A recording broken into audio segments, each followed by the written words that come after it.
Hey everyone, and welcome to World Heritage Journey, where today we're at Roskilde Cathedral in Roskilde, Denmark.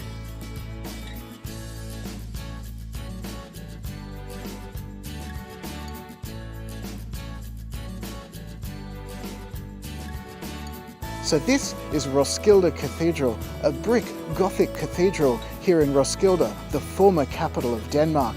It's one of the most beautiful brick Gothic cathedrals anywhere in Northern Europe, and it's also the burial place for almost every Danish king and queen for the last 700 years. Let's have a look inside.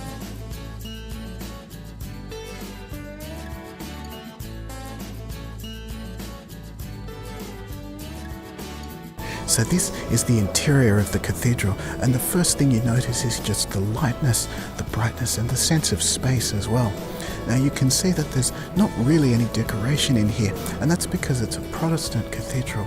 It was originally Catholic and was covered in paintings and frescoes, but during the Reformation they were all taken out and replaced with the plain whitewash that you can see now. But the most impressive thing are the royal tombs, so let's go and check them out.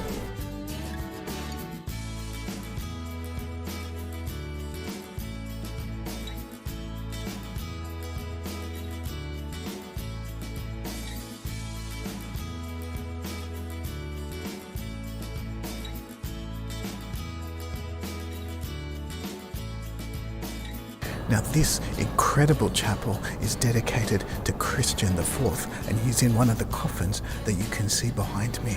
The room itself was started in 1620, but it actually took 250 years before the decorations were completed. On the walls you can see famous scenes from Christian IV's life.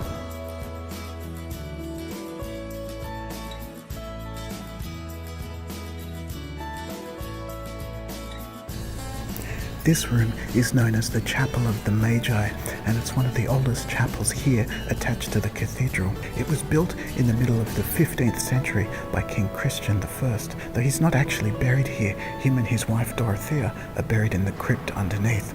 The sarcophagi that you can see behind me are actually for later kings, Frederick II and Christian III.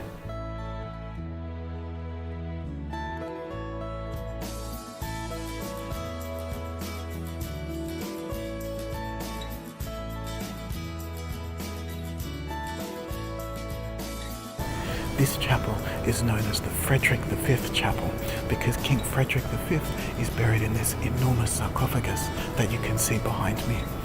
The chapel is done in a neoclassical style, and it dates from the late 18th century. The two weeping women that you can see on either side of the sarcophagus represent the kingdoms of Denmark and Norway, which he was also king of.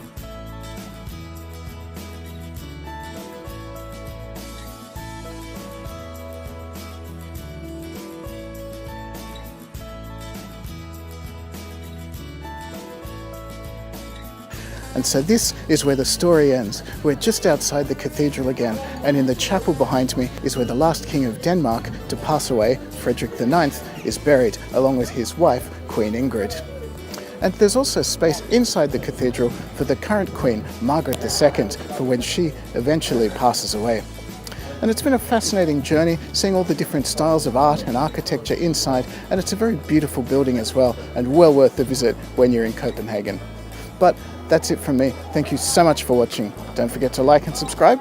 I'm Joel on the road, and I'll see you at the next World Heritage site.